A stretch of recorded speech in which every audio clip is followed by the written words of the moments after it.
right, we'll get to the rocks next time. Forget it. We got the flanks going. We'll get the rocks while the flanks finish up, and then that'd be fine. So I do want to look up like some U.S. presidents, give you guys sort of a timeline of when America, like when the capitalists destroyed America, and then it was resuscitated by socialism. Just so like you guys have the actual facts of history, not the bullshit they try to teach you in school of like, oh, America was so great, whatever. And then they when they talk about FDR, they always talk about his they try to only talk about his war years and whatever, and like, oh yeah, he brought us out of the Great Depression and whatever. And they never focus on what caused the Great Depression in American education. They actually don't fucking focus on that. It's like, why did the Great Depression happen? Oh, right, bunch of corpo capitalist nonsense. Okay. So U.S. presidents in order. So we have, okay, that's the most recent. Right. So you get some guys in that stuck, right? So turn of the century, Theodore Roosevelt, 1901 to 1909. So we got 2 turns back to back. That's how much of a fucking Chad he was. People loved him, you know? People absolutely loved him. But Teddy basically came in after the other guys. So you had, shit. So you have Lincoln, and you have a lot of maintainers and a lot of, you know, mediocre presidents, as The Simpsons kind of made a joke about that. You have sort of the mediocre presidents. They don't really do much. America's fine. Whenever we're not involved in like major wars and whatever.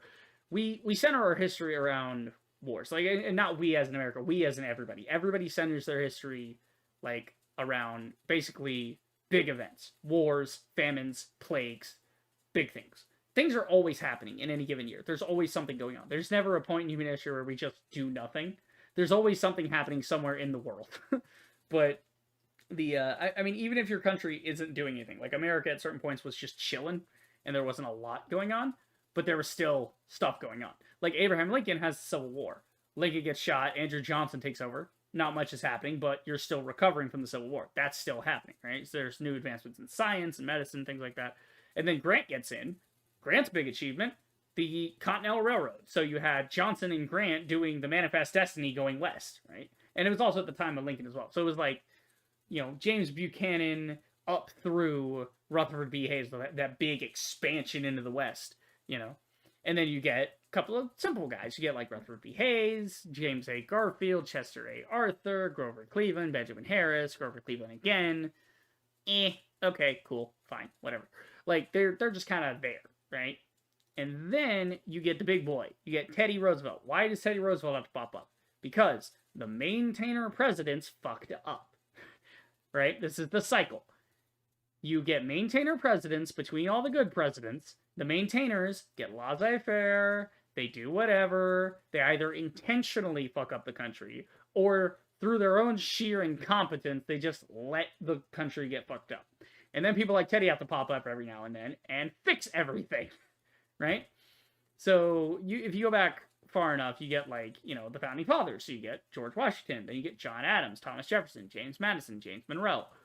Great fucking years for America in there, by the way. Great, like, you know, yeah, you had the War of 1812 in there somewhere, but other than that, we are peak. We are balling with the Founding Fathers because they were highly educated. They knew what America was for and whatever. John Quincy Adams, fun fact if you don't know your history, John Quincy Adams is actually the son of John Adams. So John Adams, you know, this is his son, I believe. So John Quincy Adams. The reason he's called that is he's named after his father, but they call him John Quincy Adams specifically so that he, you know, his thing. So like if you look at John Adams' family tree here, John Adams, he had spouse Abigail, and then they're not listing his children. Okay. So I believe John Quincy Adams is supposed to be, let's see, preceded, born. Yeah, it's like, where the fuck is it?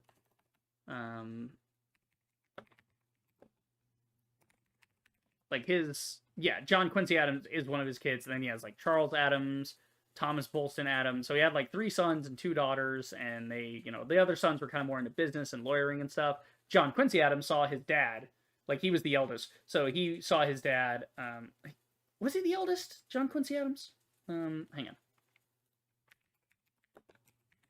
Who's his eldest son? Yeah, it was John. So he was actually with his dad on trips and stuff to, you know, go visit the Dutch and the French and things. He would actually kind of hang around on some of the trips he would go on.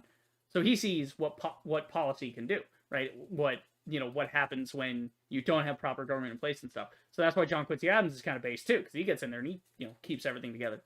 Then you get to Andrew Jackson, the dickhead, right? So Andrew Jackson, huge piece of shit, racist as fuck, awful fucking human being. Basically gets told by the Supreme Court, like Andrew Jackson was basically the prototype of Donald Trump. Like he was like the first Donald Trump was Andrew Jackson. And you get some of these shit fucking presidents sometimes, but Andrew Jackson was the proto Republican. The dude who swinged his big dick around federally to fuck up as many lives as possible. Didn't give a shit about the American people. He did nothing. He was a piece of shit. Like, he caused the Trail of Tears. Right? Mind you, the Trail of Tears did not need to happen. And it wasn't even supposed to happen.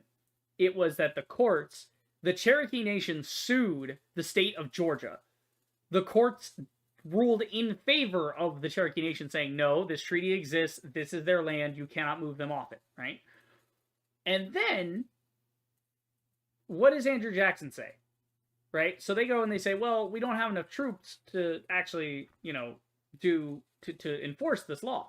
Andrew Jackson, being the piece of shit that he is, what does he say? He says, well, that's a state matter. The state's gonna have to just do it themselves. They requested aid from federal troops to ensure that the Cherokees didn't get kicked off their land by a bunch of fucking rednecks. And guess what happened? They kicked them off. Because Andrew Jackson didn't know. He's a piece of fucking shit. He is, one of the worst presidents that we ever had, And the only reason he had, 8 years was because he was a racist piece of shit, and at the time, we still had the South. This comes back to bite the South, by the way. They vote for guys like Andrew Jackson, showing their whole ass, right? Showing very much that they did not want to be, America. They didn't want to respect the rule of law. They didn't give a fuck. They were just being racist dickheads in the South. So then, later, you get a couple of guys, John Tyler, James Polk, Zachary Taylor, Millard Fillmore, Franklin Pierce, James Buchanan. So James Buchanan is where it gets interesting. James Buchanan hands the Civil War off to Abraham Lincoln. Abraham Lincoln is seen as the war president. He is the president of the Civil War. Okay, cool. I don't know how to turn into story time, but sure. It's like a history lesson. So he hands off the Civil War. So the Civil War started in, I want to say, U.S. Civil War. It basically starts with Buchanan. Yeah, so it starts in 61, right? So Buchanan ends in 61. Buchanan starts the Civil War, leaves office, gives it to Lincoln, and Lincoln's like, fuck. So Lincoln's entire presidency is spent having to clean up, not the mess of James Buchanan, it's that the the Confederacy broke off at the time, and they seceded so they could be racist slave owners and continue owning slaves. That's exactly why they did it. That's the only reason they did it, right? So then, basically what happened is James Buchanan was using the power of the federal government to say, hey, we see you're doing trading outside of the law, and, you couldn't attack on abolitionist grounds. This was the problem, is abolitionism was in since, Jefferson's day. There were people that were abolitionists even in Jefferson's day, right? Abolitionism existed before the United States even existed. It existed since the beginning of the slave trade. And so they said, basically Buchanan said, hey, wait, we've got him now. We can't really push abolitionist laws onto the books. It's not that you got to get certain votes and whatever. The Emancipation Proclamation was hard as fuck for them to actually connive and get it together to get it declared in Lincoln's presidency. So Buchanan said, all right, well, if I can't attack them on abolitionist grounds, that's too difficult. Here's a better idea. What I'll do is I'll cripple their economy. That's where the economic warfare comes in. He says, hey, remember that part in the Constitution where the Congress are the ones supposed to be trading with other nations? Yeah, southern states. We see you doing direct business with other states. No. You're supposed to have us negotiate. You're supposed to give us your product, and then we sell it to the other guys. We're the ones supposed to be doing business, right? They're the ones, we're the ones taxing. We're the federal government. You're supposed to be listening to us. So then the South says, well, fine, we'll just become our own nation then. Because in this other clause, it said that we can secede. And of course, the North says, no, you fucking illiterate. That's not what that says. You can't just secede. And basically the whole thing was an excuse to fight the South. Not that they wanted to, not that they even prepared for that war necessarily. They just looked at the numbers and went, yeah, we can beat them. It'll suck, but we can beat them. And they did in like 4 years. Like, it was, they beat them in 4 fucking years, bro. Like, bro, okay. Easiest way to remember this, by the way. Civil War begins 1865, 1861, ends 1865. You know how you know? Start and end of Abraham Lincoln. 61 to 65. You lasted one president. Nonsense. So then you get like Johnson, Grant, couple of big stuff there. Then you get all these guys. They get laissez-faire. The capitalists rear their ugly heads, and boom, depression starting to set in. Right? Teddy held it off for a little bit. He kind of, the Industrial Revolution was like the prelude to the Great Depression. And so Teddy comes in, he puts down his big federal foot and says, all right, we're going to do shit like fucking Lincoln did. We're going to do shit like, like fucking John Adams and shit did. We're going to come in, we're going to do some shit. And they did some shit. And that's what, in the way that Andrew Jackson was the lead up to the modern shitty Republicans that we have, right? I mean, the Republicans have always been shitty, whether they were called Democrats or Republicans. Because there used to be, the reason we had such good years, by the way, in the beginning, the reason these were such good years was because a lot of these dudes, right? There was like one party, there was like one party for a lot of this. So we had a lot of good years in there because there was only like one party that was viable, and it was called the Democratic Republican Party, right? And everybody that was cool was basically in that party. And they were the most educated, the most helpful, the most righteous sort of American politicians because it was the one that would let them win. So they would run on that ticket, and then they would usually have their policies.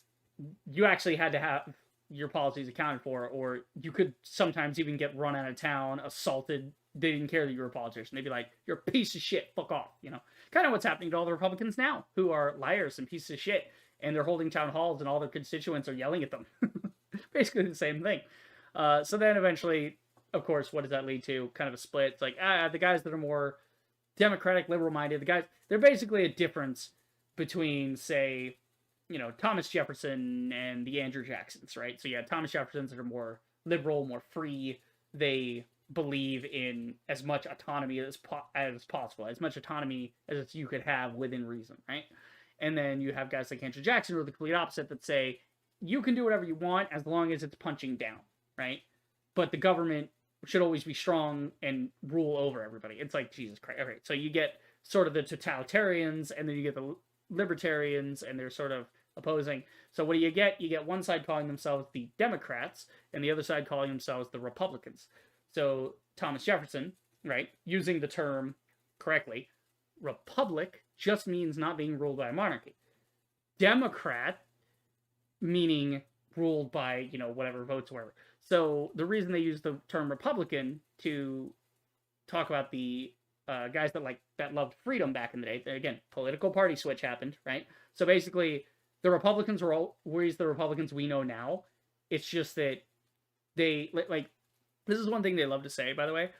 Republicans love to be like, we were the party of Lincoln. The fuck you were. You were not the party of Lincoln. There was a political switch, right, around the 50s and 60s. After FDR, there's this political switch where all these guys realign, and now we have the modern Democrats and the modern Republicans. But again, the Republicans we know now were always like that. They were always pieces of shit. They were always terrible. Democrats, marginally better. We used to have some really decent Democrats, but now it's like, so yeah, that's how it happened. So you get to that, Teddy kicks a little ass. Cool, wonderful. So then, what do we get? Great Depression. Why? William Howard Taft, Woodrow Wilson, Warren G. Harding, Calvin Coolidge, Again, a bunch of do-nothings. A bunch of guys that don't help the poor. They don't help anybody. They don't follow anything that Teddy laid down. Teddy came in, said, this is how we should do it.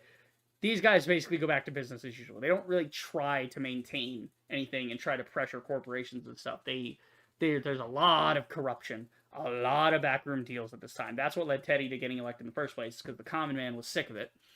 And then you get Herbert Hoover. Okay, Herbert Hoover. Kind of another do-nothing, right? And we get to the big boys. We get the man himself, Franklin Delano Roosevelt.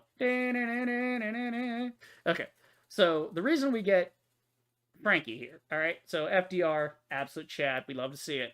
The reason we get that is because of Herbert Hoover. Why did Herbert Hoover, what's his deal? Well, Calvin Coolidge sort of has the roaring 20s. Everything's going fine. Boom, stock market crash, 1928. Everything's fucked.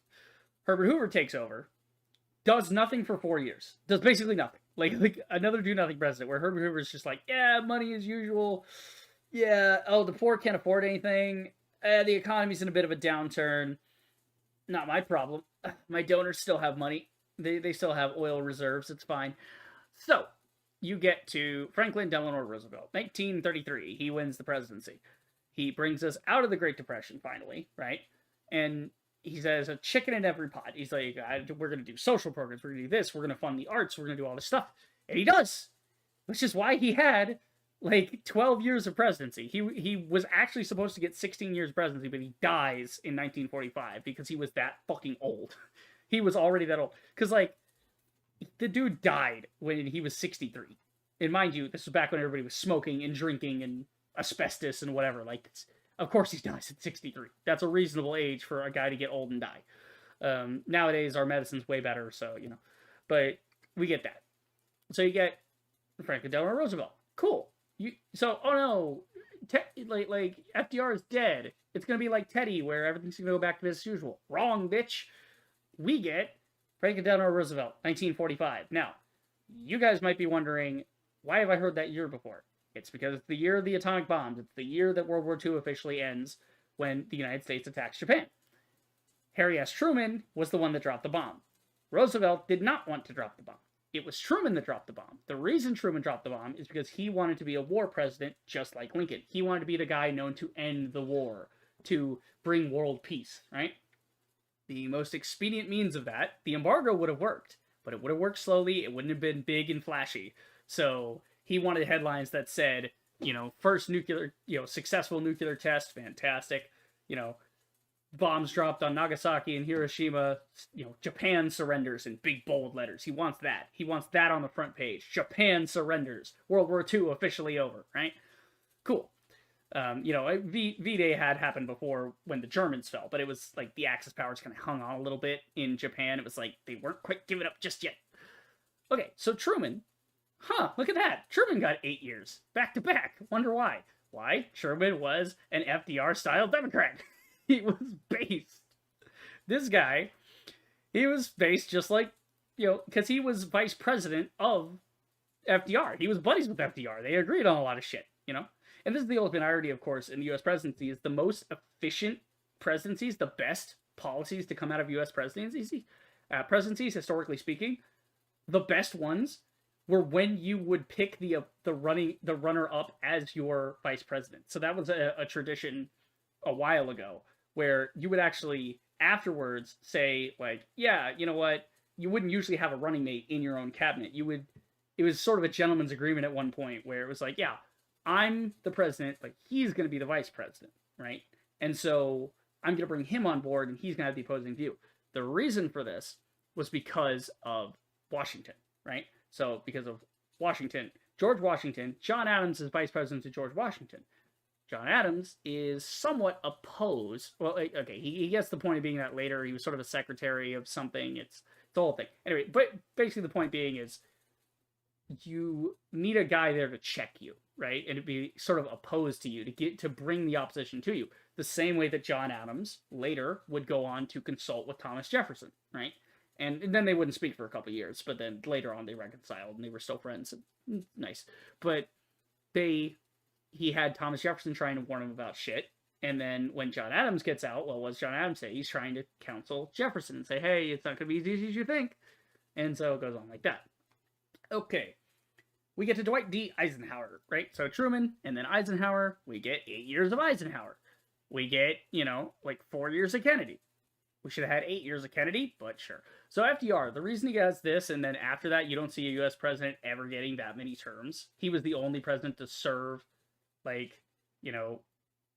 terms like that. Okay. The reason he was so damn popular, the Republicans, because this was imagine it as modern Republicans. That's what I'm referring to.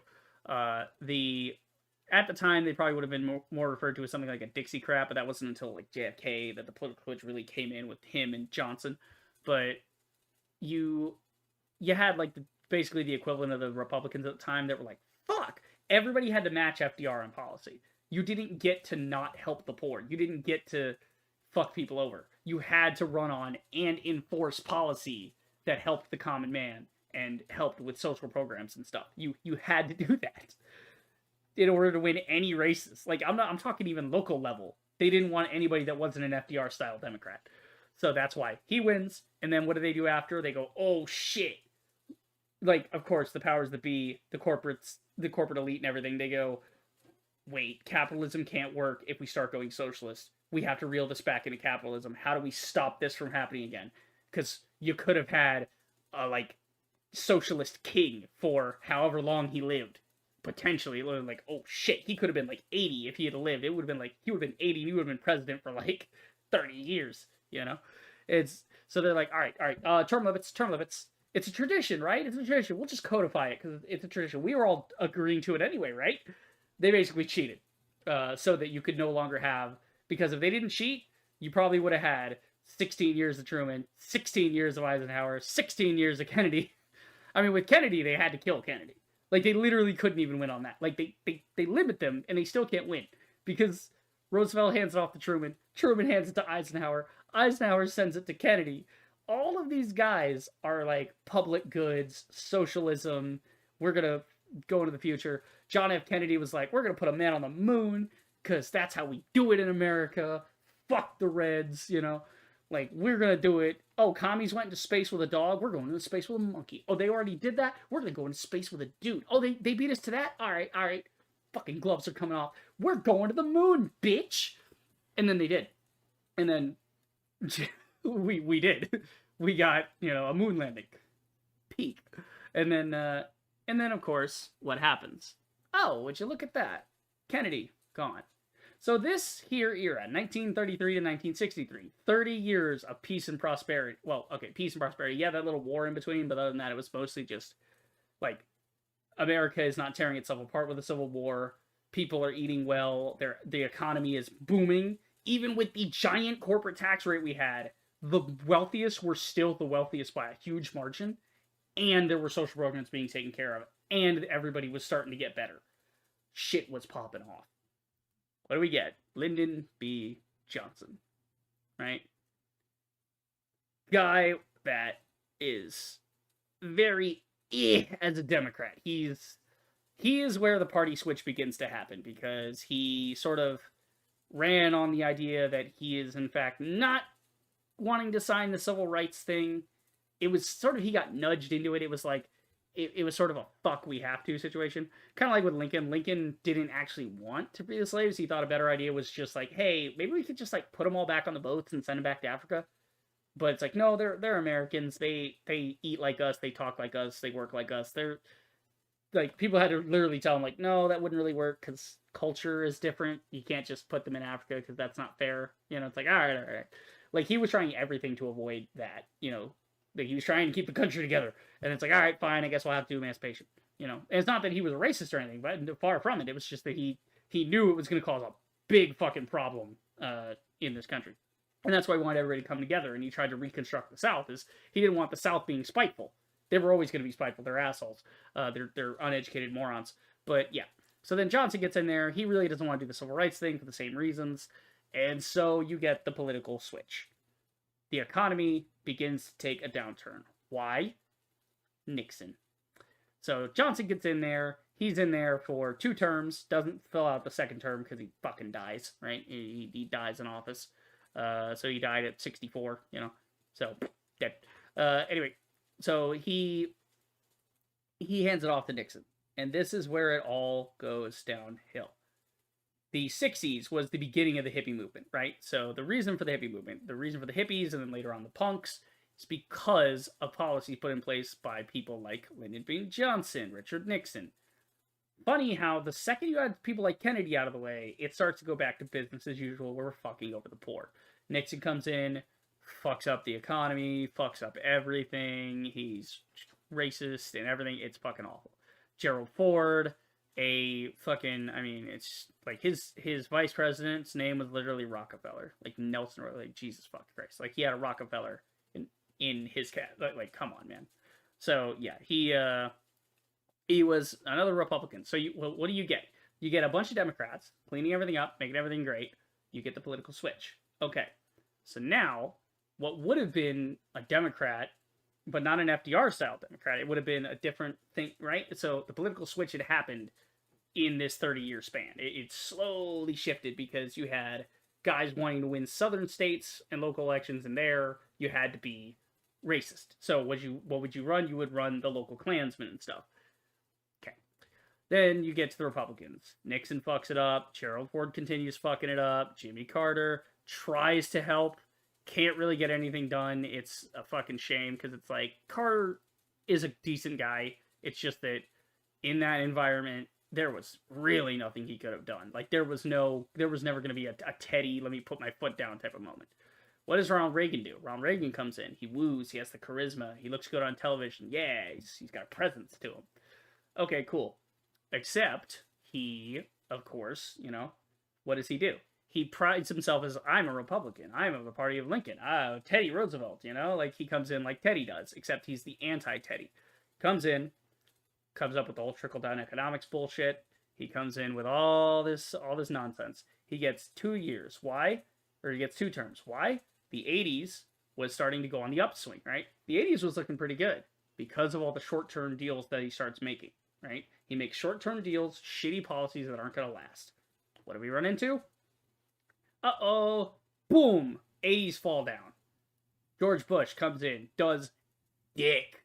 Absolutely dick for the American people. Why? He's a Republican, that's why. Clinton, we finally get a sensible guy for like 2 terms. Would you know it? Huh. When we start the upswing from the Reaganomics garbage, it's still with us, by the way. The Reaganomics shit it's still affecting us. Clinton's not great either. But look at when he's here. 1993, 2001. When does the economy begin to get better? When do we start to have optimism and hope again out of what was a recession under Reagan, under the Republicans? They fucked everything up for about, let's see, when the Republicans are in power for 30 years. I mean, you have a little speed bump of Jimmy Carter, but all the rest of these guys, pure red fucking Republicans, pieces of shit, they fucked everything up from 70 to 69 to 93. That's about record time, honestly, 20-year span, and they managed to undo 30 years of economic progress and cultural relevancy. Like they fucked everything up. America was going up. These guys took us 4 steps back. Clinton gets in there. He actually tries some shit. He does some shit in the 90s. That's like, okay, cool. We're starting to get some stuff. Yeah, jobs still going overseas, but it's like it's not bad. It's not bad. Bush, George W. Bush. So this is the son of George H.W. Bush. Fuck, Jr.'s in office. He gets 2 terms. Why? The South is too fucking powerful. That's why. There's too many goddamn idiots in the South voting. The Electoral College is fucking us over. And conveniently, he gets to be a war president, right? He gets in his first term. Like, yeah. So what does he run on in the second term? I will continue the war on terror. There was no war on terror. It was all a con job. Blood for oil. That's all it was, right? And again, I say this not about the soldiers in uniform. Okay, let me make this perfectly clear. I do not hate military members. I hate the military-industrial complex. Those are 2 separate things, right? I love soldiers. I respect them. I thank them for their sacrifice, and it is the ultimate sacrifice to, lay down your life. I hope one day I am lucky enough to be in the position to where my death can be meaningful to, like just be, like, if we have, like, a World War III, I'm first one signing up. Because if we got to go kick some ass somewhere, I will go. I will absolutely go. Like, we have a real, honest-to-God, all-hands-on-deck moment. I ain't got no problem with that. Right? So, yeah, Bush comes in, fucks everything up, leads us directly into the subprime emerging crisis, right? Obama comes in, finally, right? He's sort of a do-nothing Democrat. He ups the drone strikes. He increases the military spending budget. He's like a Republican light, right? So he's not great, but there are some things he kind of nudged us towards. And now we have this whole era of nonsense, which has been my political career so far, has been not great, horrible, what the fuck, even horrible. Like, it's, all of this has been shit. Basically, my entire political life has been shit. Because Bush, like, fucks everything up. Like, right when I'm, like right when I'm coming of age, I'm starting to get around, like, 14, 15, Bush comes in and fucks everything up. It's like, he fucks everything up before I even had a chance to vote on anything. I finally get a vote after, like, for Obama's second term or whatever, like, you know. It's like, God damn it, man. Can we just, can I just have Bernie or something, you know? Can we please just have this better? So yeah, basically, if you're wondering about SLC punk or anything like that, the punk movement starts here, right? The hippies are here, the punks are here. Why are there punks here and hippies here? The hippies are a reaction to the warmongering and the violence of the Republicans here. Then the later Republicans of Reagan fucking up the economy, continuing wars and shit.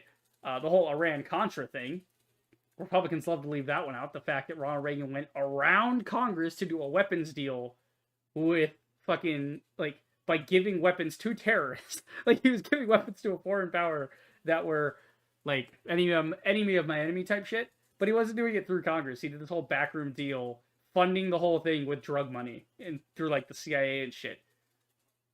That and then Nixon with the whole Watergate thing. And y'all, anybody that trusts Republicans, you have no brain. You have no fucking brain if you vote for them. Like, you are actively just a moron, you know? Like, yeah, Democrats not that much better, right? It's like, it's kind of the difference between a room being too hot and a room being sweltering hot. But I'll take the too hot room, you know? Like, it's, like, at least with the too hot room, I can maybe fix the thermostat. In the sweltering room, if I touch the thermostat, it's going to burn my hand off. You know, it's like, I can't even do anything with that. Yeah. Anyway, so what, history hour. Yeah. Last, like, half hour of the stream was just history time. But yeah, no, it's like, that's how the timeline of America essentially goes. We have we have great and pretty good. We get pretty good until the Civil War. Fuck. We get like, okay, and then we go like, oh fuck, everything's going bad. Okay, we're getting better. It's like speed bumps of optimism on the path of capitalism. This is the problem, right? We need a president, like if you get a president in a Congress that are not capitalist, that are vehemently anti-capitalist, which you will eventually have that in like the next 15 or 20 years. It's going to happen. It will happen in my lifetime. Right, I will see it with my own eyes. I will see America. It has to. There is literally no way it can continue. There's always a breaking point. There is, you know, like eternal vigilance is our reward, right? We have to always be on the watch for the capitalists, for the fascists, for all the ists and the phobes and the things, you know? You always have to be on the lookout for these kind of people because they can dress it up all they want, you know, and it's like, there's a quote from somebody that said, I think it was Noam Chomsky. Yeah, I believe it was him. He said something like, when authoritarianism comes to America, it will not be carrying a hammer and sickle, but instead it will wrap itself in the flag and carry a Bible, which is exactly what is happening right fucking now. It's been happening because that's exactly what the Republicans do. They try to fuck up your life as much as possible. So remember, kids, never vote Republican. It is the worst fucking thing. Don't vote for them. They're, like, the Democrats might do nothing, but at least when they're doing nothing, they're not actively harming you. Like, if you have to go out and vote, if you really need to do your civic duty, please, vote down ballot blue all the way. I would say vote however you fucking want. Right, you know, as long as it's not a Republican, you can vote for any of these third party. I would rather you vote for a libertarian who are just like crazy fucking asshole version of Republicans, because at least I know they're not going to win because they're inept, they're incompetent, and they're fucking nuts, and they like none of their shit makes sense.